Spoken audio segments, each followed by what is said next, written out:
بسم اللہ الرحمن الرحیم. دعائے سلامتی امام زمانہ جل تعالیٰ فضل.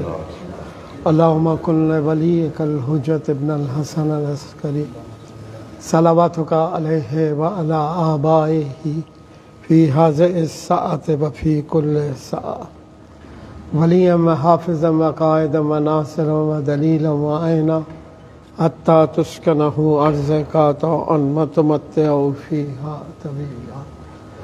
ترجمہ پیش خدمت ہے. معبود محافظ بن جا اپنے ولی حضرت حجت ابن الحسن العسکری کا، ان پر تیری رحمتوں کا نزول ہو، ان کے آبائے طاہرین پر اس لمحے اور ہر آنے والے لمحے میں بن جا ان کا محافظ، نگہبان، نگران، حامی، مددگار، پیشوا، یہاں تک کہ روح عرض پر انہیں حکومت ملے اور تا دیر اس پر وہ قائم رہے.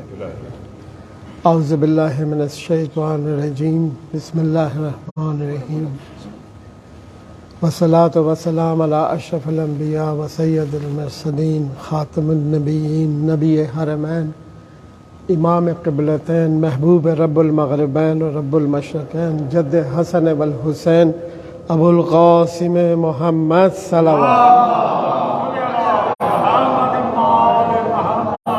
وعلی اہل بیت الطیبین الطاہرین المعصومین المکرمین سیما بقیت اللہ فی الارضین الی حجتہ خلائق الاجمین المہدی حجت ابن الحسن العسکری فداہ ارواح العالمین. شب شہادت جناب سیدہ کونین سلام اللہ علیہ پرسہ پیش کرتے ہیں بارگاہ معصومین میں، اور خاص طور پر بارگاہ امام زمانہ جل تعالیٰ فجر شریف میں، اور پروردگار عالم سے ملتمس ہیں کہ ہم سب کا پرسہ اور سلام اس مقدس ترین بارگاہ معصومین میں پہنچا دے، اور اس سلام اور پرسے سے ہم سب کے شرف میں اضافہ فرما دے. پروردگار کا لاکھ لاکھ شکر ادا کرتے ہیں کہ اس نے یہ موقع فراہم کیا کہ ہم سیدہ دو جہاں صلوات اللہ علیہ کا ذکر پاک کرنے کے لیے اور پرسہ دینے کے لیے یہاں پر اکٹھے ہوئے ہیں.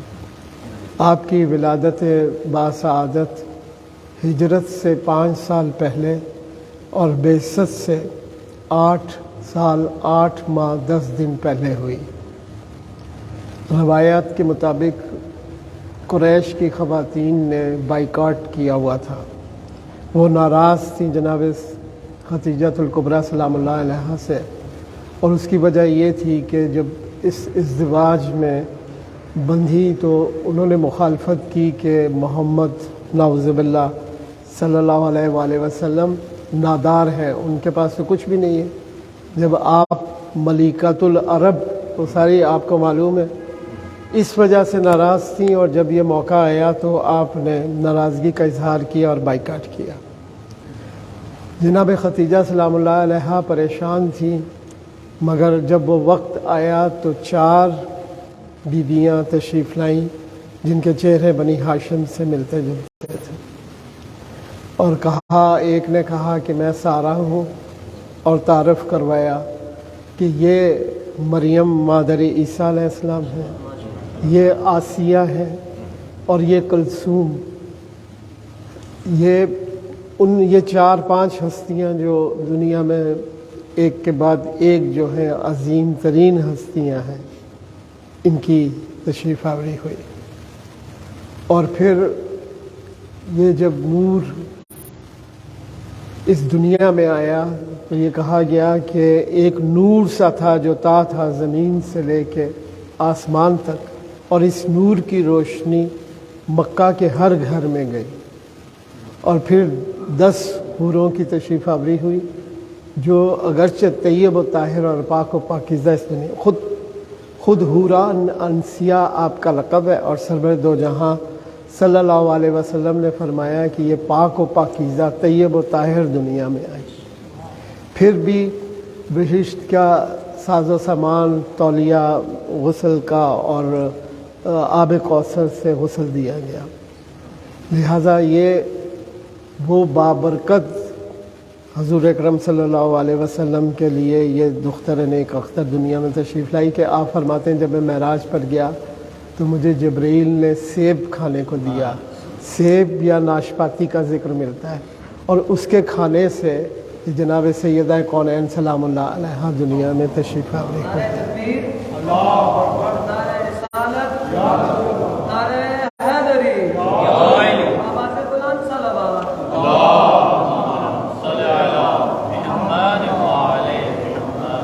ایام فاطمیہ میں میں آپ کو ایک نہایت اہم نقطے کی طرف آپ کی توجہ کو مبذول کروانا چاہتا ہوں.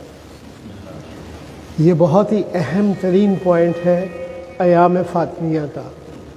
شیعہ اور سنی روایات میں موجود ہے کہ جب پیغمبر اکرم صلی اللہ علیہ وآلہ وسلم وضو فرماتے تھے تو اصحاب جو ارد گرد تھے وہ لپکتے تھے آپ کی طرف. وہ چاہتے تھے کہ جو چھینٹے پڑے مقدس پانی کے اس کو ہم لے سکیں، اور وہ چھینٹے گاہے ہاتھ پر پڑتے تو وہ چہرے پہ مل لیتے، سر پہ ملتے اور خوش ہوتے. یہ شیعہ سنی روایات میں موجود ہے. اور پھر فخر کرتے، اور اس میں کوئی ریاکاری نہ تھی. یہ پورے خلوص دل سے یہ کام انجام دیتے کہ یہ متبرک پانی ہے، اور اس کے حصول کے لیے تودع ہوتی. کیا وجہ ہے کہ رسول اکرم صلی اللہ علیہ وسلم کی رحلت کو ابھی 2 مہینے بھی نہیں گزرے تھے، 2 مہینے نہیں گزرے تھے کہ اس گھر کے دروازے کو آگ لگانے کے لیے آ گئے. کس گھر کو؟ جہاں جبرائیل علیہ السلام 12,000 مرتبہ آ چکے،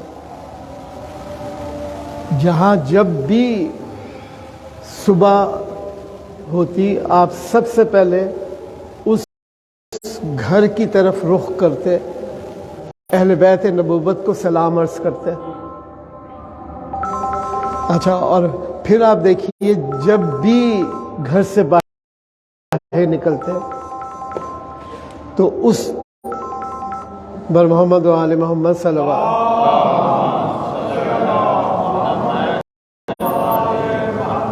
وسلم یہ معمول تھا کہ جب بھی گھر سے نکلتے، کہیں بھی جانا ہوتا، جناب سیدہ کونین کے در اقدس پر پہنچ پر آیہ تطہیر کی تلاوت فرماتے. یہ کیا ہو گیا کہ ابھی 2 مہینے بھی نہیں گزرے، 2 مہینے بھی نہیں گزرے، اور وہ وضو کا پانی اور یہ جگر کا ٹکڑا. آپ دیکھیے کتنا فرق ہے. وہ تو پانی ہے، وضو پانی ہے، اور آپ کے بدن کا ٹکڑا. اور پھر حدیث کہ جس نے اس کو دکھ تکلیف دی اس نے مجھ کو دی. اور پھر وہ عذاب بار بار تکرار. یہ کیا ہو گیا کہ ابھی 2 مہینے نہیں گزرے، لوگ کیوں کھڑے نہیں ہوئے، کیوں حمایت نہیں کی؟ اچھا، وہ بھی خلوص کے ساتھ تھا، پانی کا لینا، چھینٹوں کا لینا. وہ کدھر گیا خلوص محبت؟ وہ ارشادات پیغمبر صلی اللہ علیہ وسلم کدھر گیا؟ کیا ہوا؟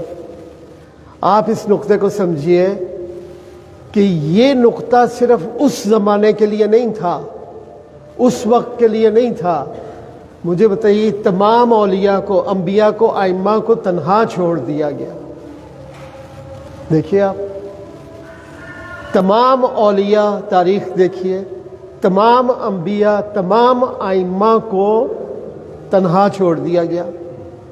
اس تنہائی کا ذکر کیا گیا ہے، ائمہ نے یہ گلہ کیا ہے. اور یہ صرف جناب سیدہ سلام اللہ علیہا کے زمانے تک محدود نہیں تھا. آج بھی ایک امیر المومنین امام مہدی کی صورت میں ہمارے پاس موجود ہے. آج بھی ایک وقت کا حسین موجود ہے. امتیں اولیاء کو، انبیاء کو، ائمہ کو تنہا چھوڑ دیتی ہیں. یہ ہسٹری ہے. یہ بہت بڑا نقطہ ہے سمجھنے کے لیے ایام فاطمیہ میں کہ امتیں تنہا چھوڑ دیتی. اور جو پہلا، یہ موضوع نہیں ہے میرا، ظہور کے فوراً بعد آقا و مولا امام زمانہ جل تعالی فجر شریف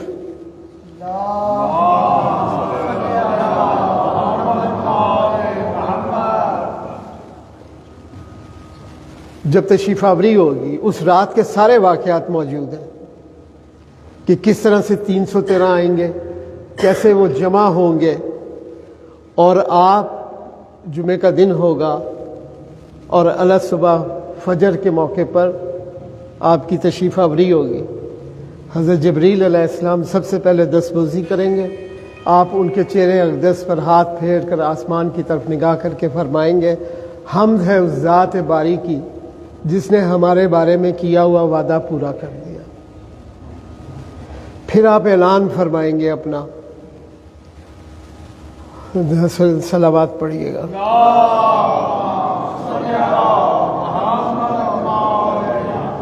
آغا پناہیان کے کلپس بہت چلتے ہیں، آپ کو معلوم ہے، ٹرانسلیٹڈ ہوتے ہیں۔ وہ کہتے ہیں جب ہم مہدویت پڑھ رہے تھے تو اس وقت ہم نے یہ پڑھا کہ جب ظہور فرمائیں گے تو اپنا تعارف سید الشہداء امام حسین علیہ الصلوۃ والسلام کے ذریعے کروائیں گے۔ تو ہمیں اس وقت سمجھ میں نہیں آتا تھا کہ پوری دنیا کے لیے سب سے مقدم تو حضور پاک صلی اللہ علیہ وسلم ہے، اور جب پوری دنیا سے خطاب کریں گے تو یہ مناسب تھا، لیکن یہاں امام حسین علیہ السلام کے سے تعارف کیوں کروائیں گے؟ کہتے ہیں اس وقت 40 شروع نہیں ہوا تھا۔ جب 40 شروع ہوا اور ہم نے دیکھا کہ لاکھوں میں نہیں کروڑوں میں لوگ موجود ہیں، اور ہر دنیا کے ٹی وی چینل پر کربلا، یزید، حسین عام ہے یہ، حتیٰ کہ غیر ملکی پارلیمنٹس میں 40 کے موقع پر گفتگو اب کی جاتی ہے اور خراج تحسین پیش کیا جاتا ہے۔ تو کہتے ہیں سمجھ آ گئی کہ اس وقت بچے کی زبان پر حسین ہوگا۔ لہذا آپ دیکھیے، یہ اصل میں اچانک یہ میرے ذہن میں بات آ گئی، یہ تقریر کا حصہ نہیں تھا، لیکن شکر پر یہ اس رات کے واقعات سے متعلق تھا۔ اب آپ دیکھیے آپ کیا فرمائیں گے۔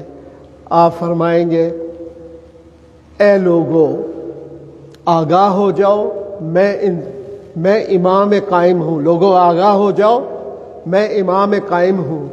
لوگو آگاہ ہو جاؤ، میں انتقام لینے والی تلوار ہوں۔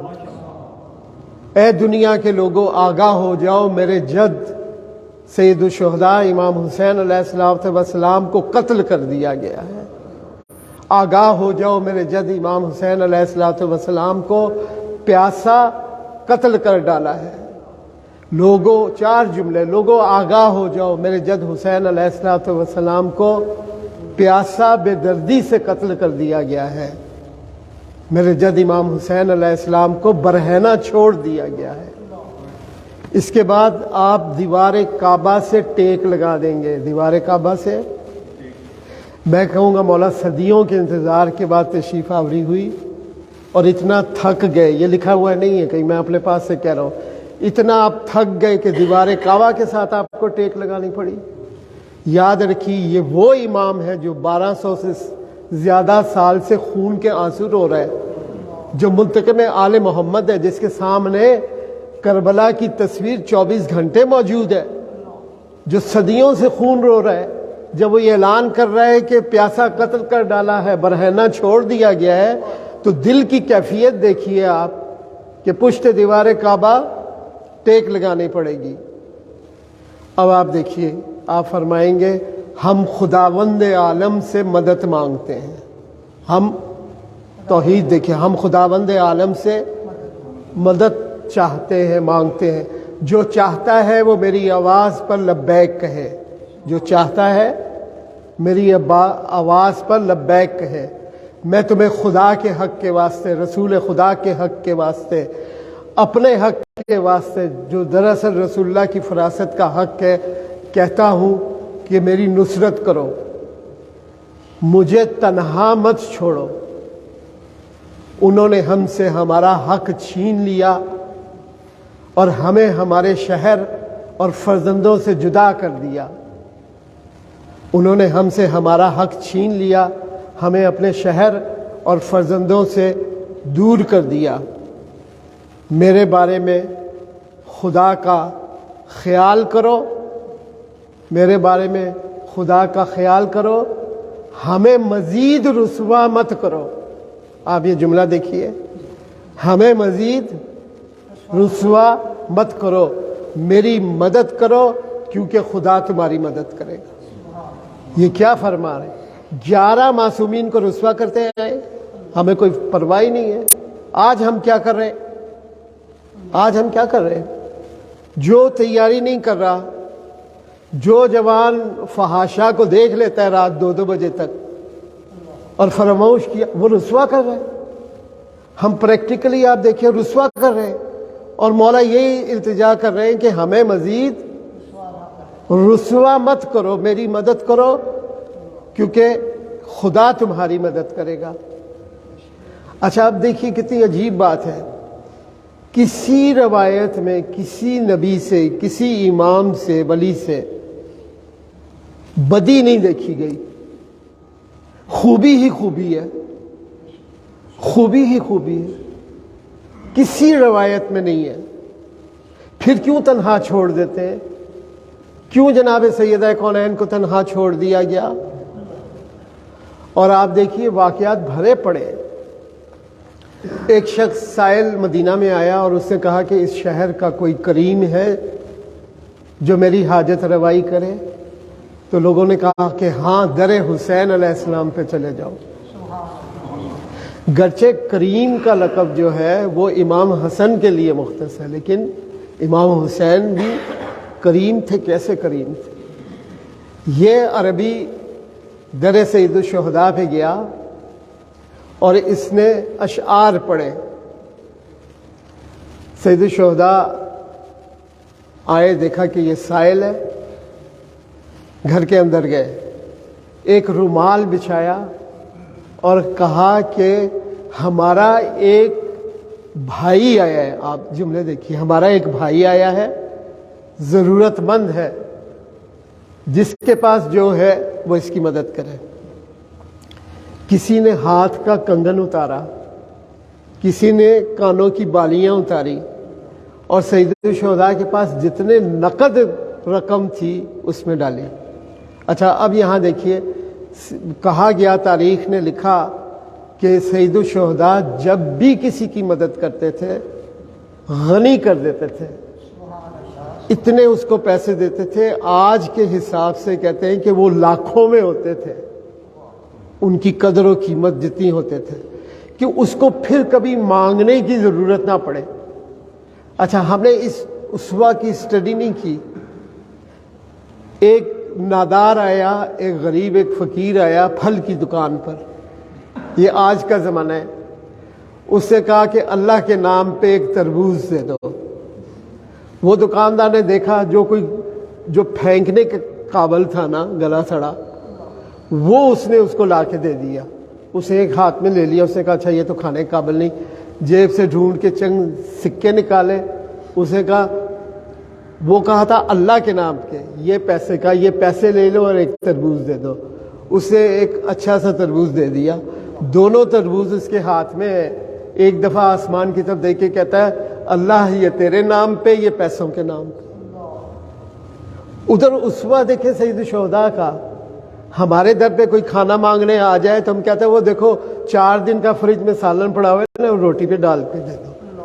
کسی غریب کو دینا ہو تو ڈھونڈ کے دیتے ہیں کہ کپڑا کوئی ایسا ہے جو ہمارے استعمال کا نہیں ہے۔ اور آیت ہے قرآن کی کہ جس کو دینا ہے اپنے جو اپنے لیے پسند کرتے وہ دو۔ آپ دیکھیے نا، تو سید الشہداء نے وہ سارا مال اکٹھا کیا، دروازے سے ہاتھ باہر نکالا، اتنا دروازہ کھولا کہ ہاتھ اور وہ گٹھری باہر نکل آئے، کیوں کہ کہیں اس کی نظر میرے چہرے پہ پڑ جائے اور وہ شرمندہ ہو جائے۔ اچھا جب ہاتھ باہر نکال کے اس کو دیا نا، تو اسی کے وزن پہ اشعار پڑے، جس میں ایک شعر کا مفہوم تھا کہ اس وقت میرے پاس اتنا ہی موجود تھا جو میں نے تجھے دیا۔ جب یہ شعر پڑھا ہے کہ اس وقت اتنا ہی میرے پاس موجود تھا جو میں نے تجھے دے دیا، تو حق حق اس کے رونے کی آواز آئی اونچی اونچی۔ تو سید الشہداء نے فرمایا میں نے تیرے سے پہلے ہی معذرت کر لی تھی، تیرے سے پہلے معذرت کی تھی کہ جو کچھ میرے پاس ہے میں نے دے دیا۔ اونچی اونچی روتے ہوئے اس نے کہا کہ میرے وہم و گمان میں بھی نہیں تھا کہ آپ مجھے دیں گے، آپ نے تو مجھے ہمیشہ کے لیے غنی کر دیا۔ خوبی دیکھیے، کرم نوازی دیکھیے۔ اب اس نے شعر پڑھا جس کا ترجمہ ہے کہ میری سمجھ میں نہیں آتا یہ اتنا کریم ہاتھ، یہ اتنا غنی ہاتھ، یہ اتنا شفیق ہاتھ خاک کے نیچے کیسے جائے گا۔ وہ کربلا میں موجود نہیں تھا کہ وہ دیکھتا اس خوبیوں بھرے ہاتھ کو، اس کریم ہاتھ کو، اس غنی ہاتھ کو۔ پنجابی کا لفظ یہاں آتا ہے، اردو کا نہیں، پھیتی پھیتی کر دیا گیا۔ کیا وجہ؟ کیا وجہ کہ اتنے کریم ہیں، اتنے کریم ہیں۔ آپ دیکھیے ایک واقعہ نہیں ہے، بیسیوں واقعات ہیں۔ بر محمد و آل محمد صلوات۔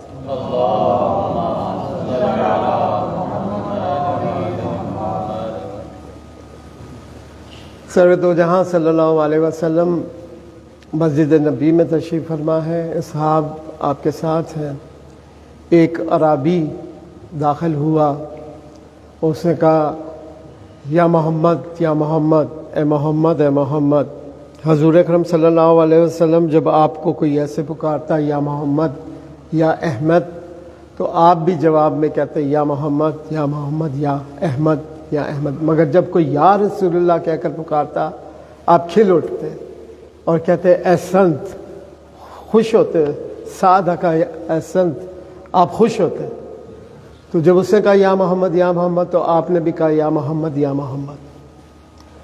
اس سے گستاخی کی، اس نے کہا کہ اے محمد تو دنیا کے سیاہ سفید کا مالک بن بیٹھا، تو دنیا کا جھوٹا ترین شخص، نعوذ باللہ، نقل کفر نہ باشد، اور بہت بڑا جادوگر ہے۔ تو نے کیا سمجھا کہ تیرے سامنے کوئی سپر بن کر نہیں آئے گا؟ مجھے قسم ہے لاز و عطا کی دو بت بڑے کہ اگر مجھے لوگ عجول نہ کہتے، جلدی کرنے والا، تو میں تجھے قتل کر جاتا۔ جب اسے یہ گستاخی کی تو حضرت عمر کھڑے ہو گئے اور انہوں نے کہا کہ یا رسول اللہ اگر اجازت ہو تو میں قتل کر دوں۔ آپ نے جھاڑ دیا، کہا اے حفظہ کے باپ بیٹھ جاؤ، جو نبی ہوتا ہے وہ حلیم اور بردباد ہوتا ہے، حلیم اور بردباد ہوتا ہے۔ پھر اسے کہا کہ اے عرابی بھائی، تجھے کس نے غلط فہمی میں مبتلا کر دیا؟ جس کو تو جھوٹا اور جادوگر کہہ رہا ہے اس کو ساتوں آسمان اور زمین والے صادق و امین کہتے ہیں۔ تو بھی آ ہمارے ساتھ شامل ہو جا تاکہ اسلام میں جو نعمتیں ہم سب کے لیے ہیں وہ نعمتیں تیرے لیے بھی ہو جائیں۔ اس عرابی نے سوسمار لکھا ہوا، جس کتاب سے میں نے زندگانی جناب سیدہ کونین سے یہ واقعہ پڑھا، آیت اللہ دست غیب کی کتاب ہے، بڑی مشہور و معروف۔ اسے راستے میں سوسمار شکار، سوسمار یہ مگرمچھ کی ٹائپ کا چھوٹا جانور ہوتا ہے، یا جو چھپکلی سے ملتا جلتا، آپ سمجھ گئے ہوں گے۔ وہ اس نے شکار کیا تھا اور اپنی آستین میں چھپا لیا تھا۔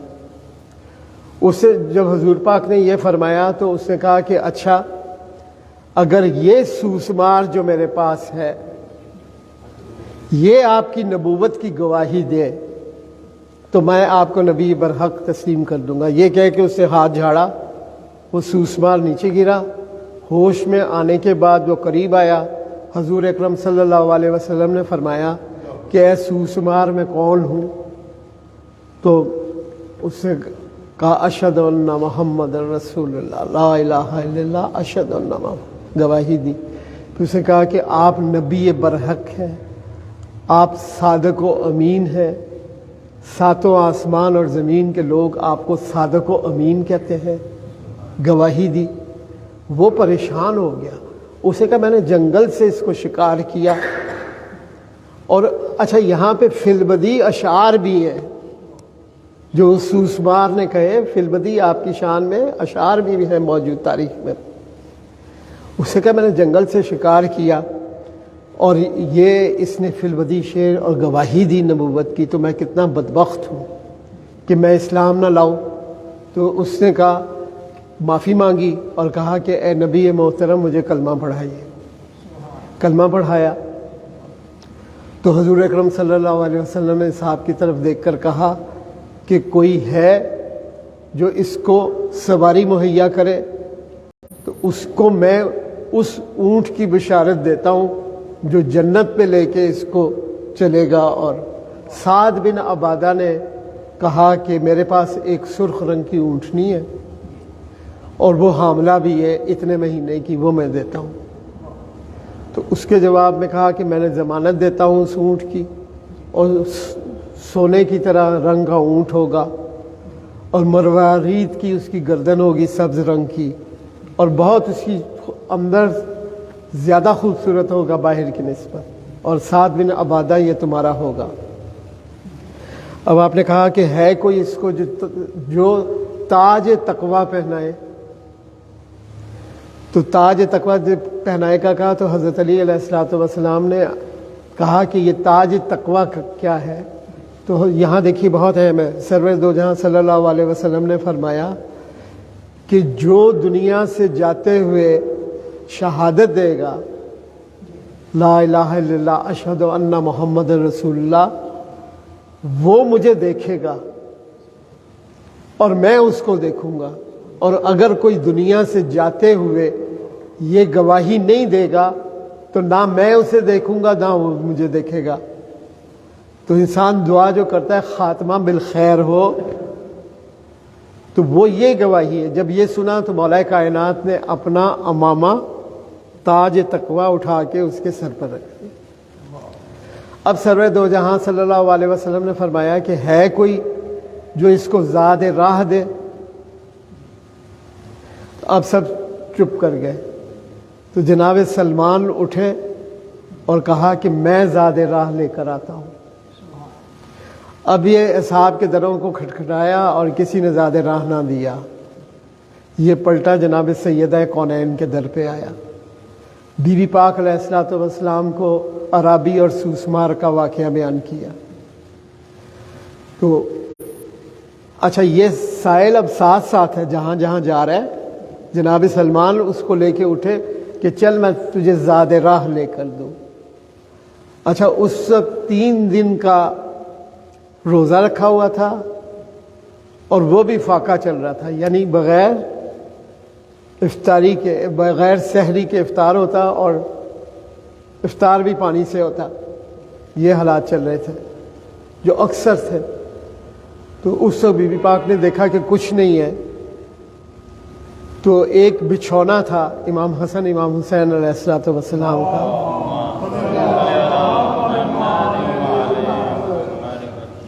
کھال کا، آپ نے وہ لیا اور سلمان سے کہا کہ اس وقت تو گھر میں کچھ نہیں ہے، یہ اس کو دے دو، یہ اس کو دے دو۔ اب اس نے وہ لیا اور کہا کہ میں بھوکا ہوں، اس کھال کے بچھونے سے میرا کیا پیٹ کی آگ بجھے گی۔ تو اس وقت جو کسی نے تحفے میں دیا ہوا تھا، جناب عمار یاسر نے ایک ہار تحفے میں دیا ہوا تھا، جناب سیدہ کونین نے وہ اتار کے سلمان کو دیا اور وہ دعائیں دیتا ہوا چلا گیا۔ مسجد نبوی میں گئے اور اس سے کہا کہ تمام اصحاب کے دروازے پہ گیا، کہیں سے کچھ نہ ملا۔ اور یہ دیا ہے جناب سیدہ کونین بنت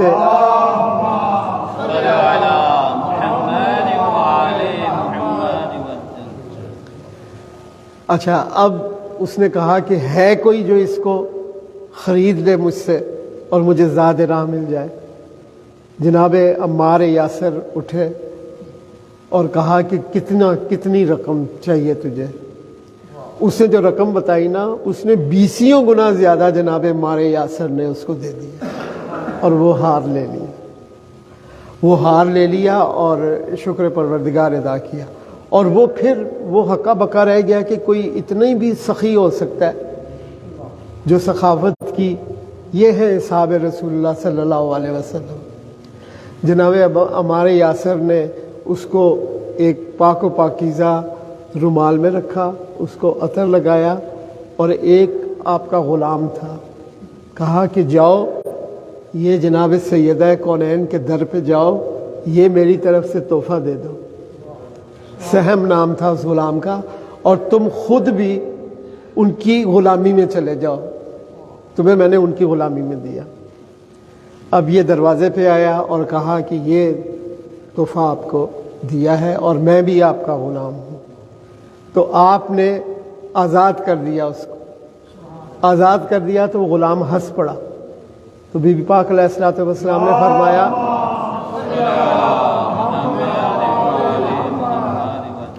تم کیوں ہنسے ہو، تم کیوں ہنسے ہو؟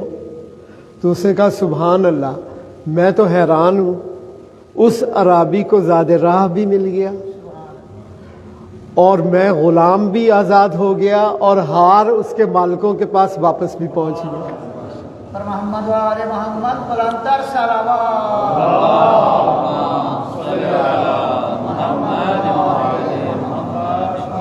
وہ عرابی سرخ اونٹنی پر بیٹھا اور مال و مال پہنچا اپنے قبیلے میں۔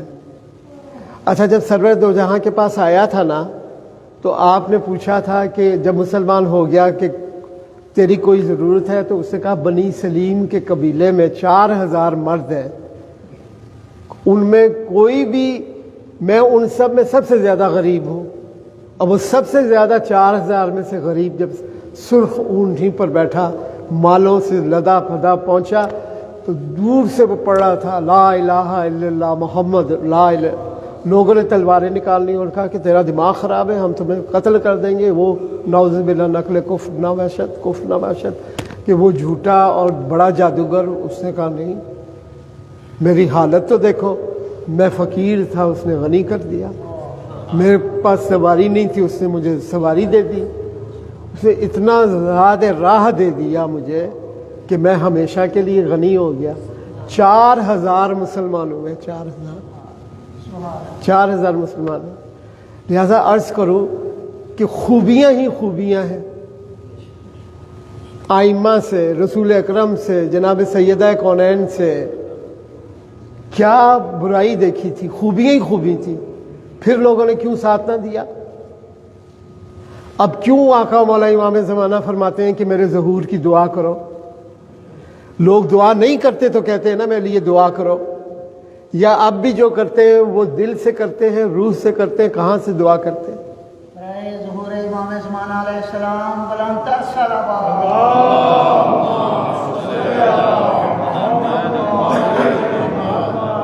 برائے ظہور امام زمانہ علیہ السلام بلندتر صلوات۔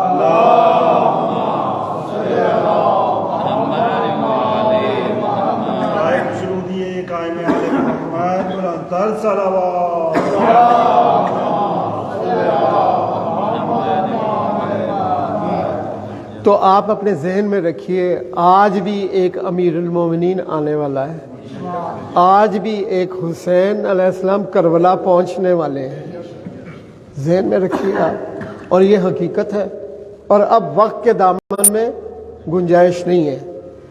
اچھا، گفتگو طویل ہو جائے گی، بس 5-10 منٹ میں انشاءاللہ۔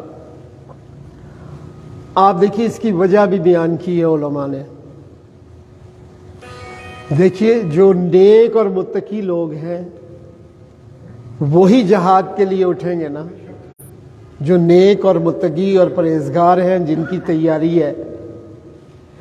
یہاں ایک مصیبت مسئلہ جو نیکوکاروں کے لیے ہے، یہ نیک لوگوں کا مسئلہ ہے کہ جب وہ عبادت کرتے ہیں، جب وہ 4 اچھے کام کر لیتے ہیں، جب وہ نماز شب پڑھتے ہیں، تو ایک ان کے اندر کیفیت پیدا ہوتی ہے، کیفیت پیدا ہوتی ہے جو غرور کے قریب ہوتی ہے۔ وہ اپنے آپ کو سمجھتے ہیں کہ ہم بہت نیکوکار ہیں، ہم بہت عبادت گزار ہیں، حتیٰ کہ کہا گیا ان کا لہجہ بھی چینج ہو جاتا ہے.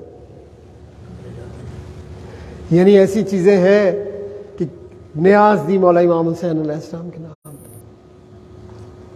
اب وہ آ کے بیٹھے مجلس میں، مصائب ہیں، اب کہتے ہیں ہم نے تو اپنا کام کر دیا، اب آپ اپنا کام کیجئے، ہماری دسترسی کیجئے. اور وہ اپنی خواہشات ہوتی ہیں اپنی، لہذا ایک غرور کا عنصر ان کے اندر آ جاتا ہے. اب آپ دیکھیے حضرت ایوب علیہ السلام کو دیکھیے، اولاد چھوڑ گئی، آپ نے صبر کیا اور شکر کیا. زوجہ چھوڑ گئی، شکر کیا، صبر کیا. بیماری طویل آ گئی، صبر کیا، شکر کیا. آپ کو پتہ ہے کیڑے اٹھا اٹھا کے رکھتے رہے. لیکن پھر لوگوں نے عزت اور ناموس پر تہمت لگانے لگے.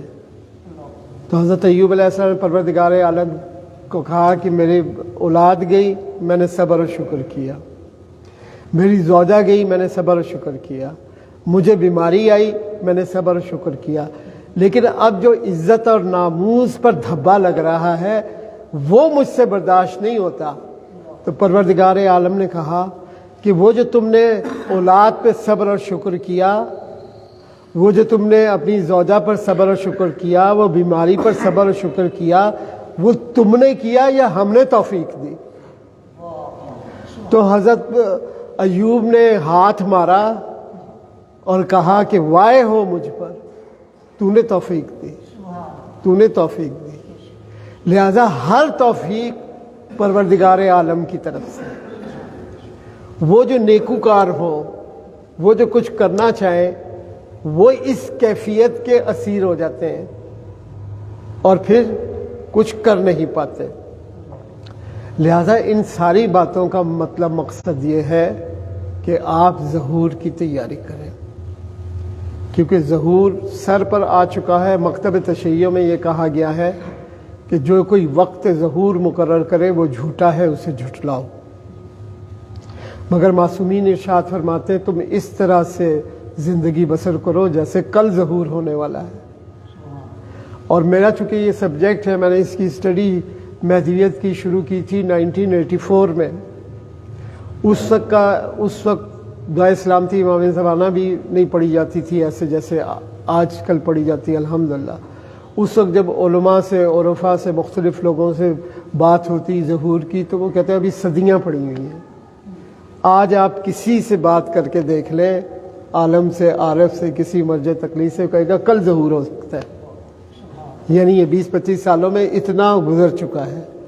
لیکن بات وہی ہے. دیکھیے بحر الانوار سے پڑھ رہا ہوں، صادق آل محمد نے فرمایا اصل بات یہ ہے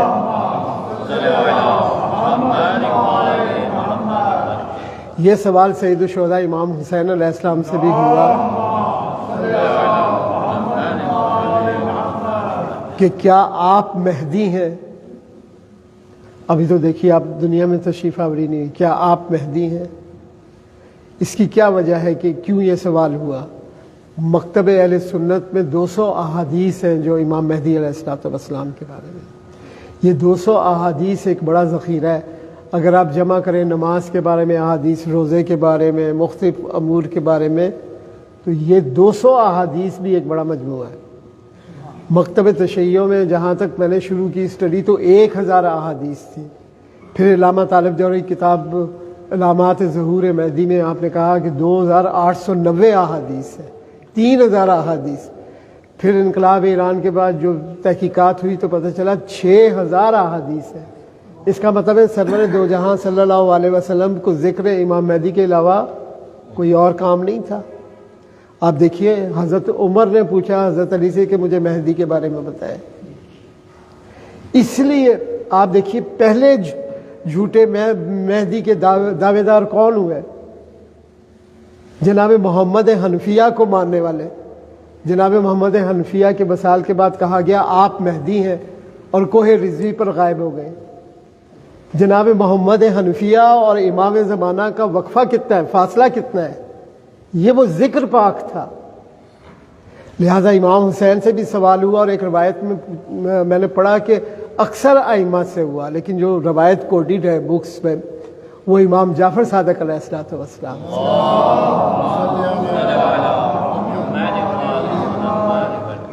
جب آپ سے کہا گیا کہ کیا آپ مہدی ہیں، تو انہوں نے کہا کہ اگر میں ان کے زمانے کو پا لیتا تو تمام عمر خدمت گزاری کرتا، تمام عمر نوکری۔ ہم تو ان کے زمانے کو پانے جا رہے ہیں، کیا ہم بھی خاموشی اختیار کریں گے؟ ہاں، کیا ہم بھی رسوا کریں گے؟ خدا نہ کرے کہ ایسا ہو۔ لہذا آپ دیکھیے پھر کہاں وہ وضو کو پانی کے چھینٹے، اور وہ کہاں جگر گوشہ رسول اکرم صلی اللہ علیہ وسلم، اور لکڑیاں اکٹھی کی جا رہی ہے، آگ لگائی جا رہی ہے۔ ایک مدافع حرمہ، ایک مدافع خانہ اقدس آیا ہے، زبیر بن عوام، ایک صرف، وہ بھی بے ہوش ہو کے گر پڑا، اور وہ بھی بعد میں مخالف ہو گیا، کوئی حمایت میں نہیں نکلا۔ اچھا، یہ اکثر سوال ہوتا ہے کہ مولا علی علیہ الصلوۃ والسلام کیوں خاموش رہے؟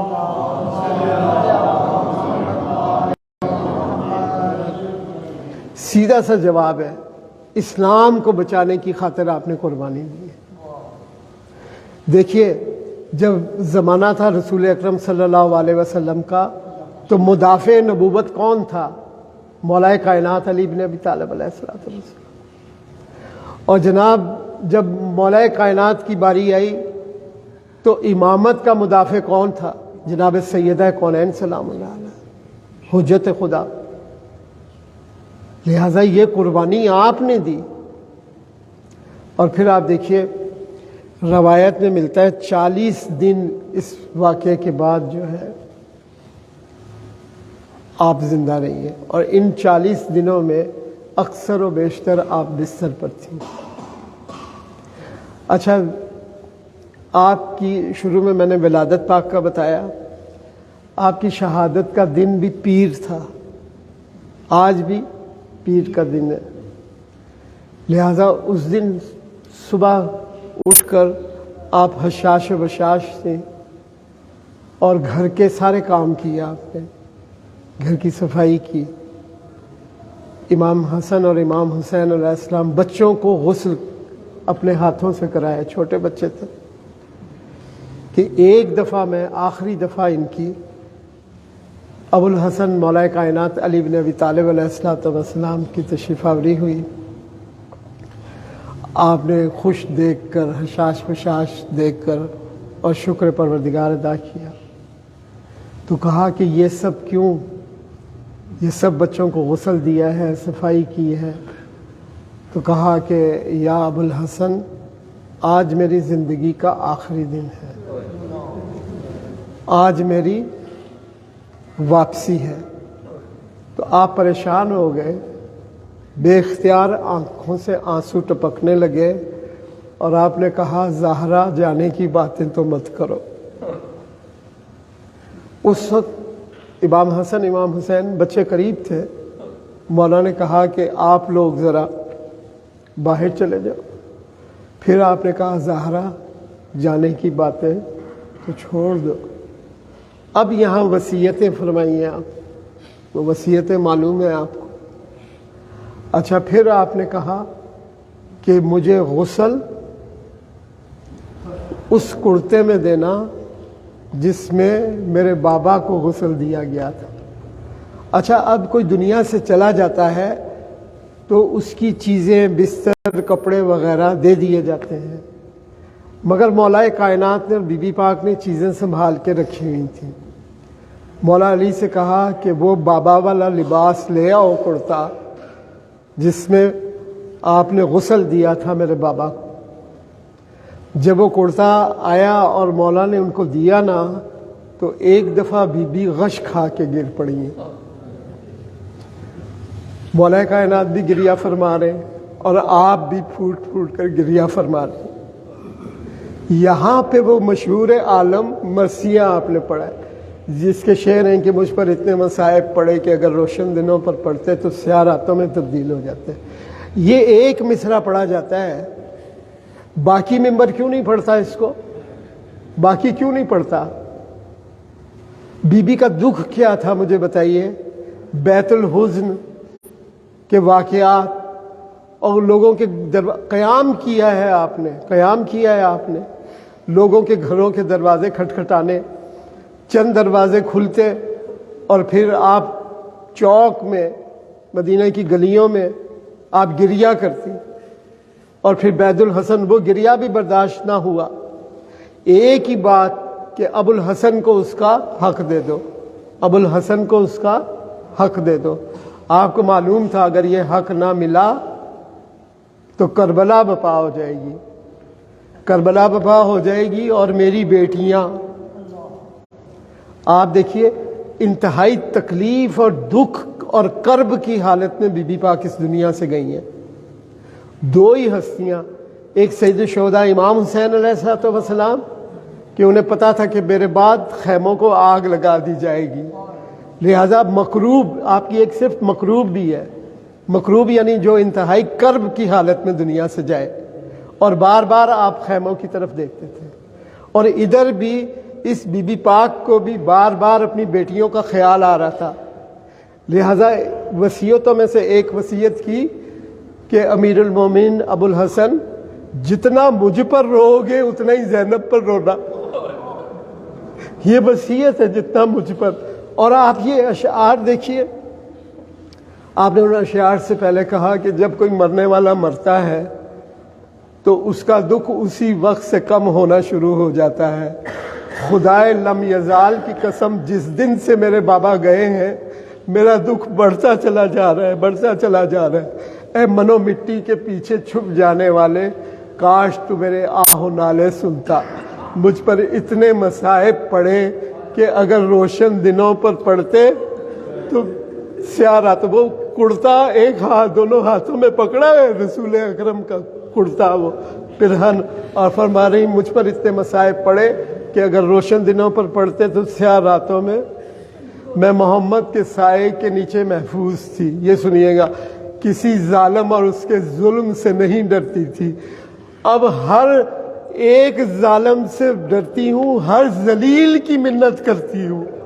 یہ قیام، اب ہر ذلیل کی منت کرتی ہوں، اپنے ظالم سے ڈرتی ہوں اور اپنی رضا کو اس کے ظلم سے بچاتی ہوں. آپ کی رضا کو کہا، یہ شام دیکھ رہی تھی آپ، یہ کوفے کے بازار آپ دیکھ رہی تھی کہ اب اپنی رضا کو ظالم کے ظلم سے بچا رہی ہوں، ہر ایک ذلیل کی منت کرتی ہوں کہ ابو الحسن کو اس کا حق دے دو. آپ نے فرمایا پسرے آنسوؤں کی جھڑی میری تلوار ہے.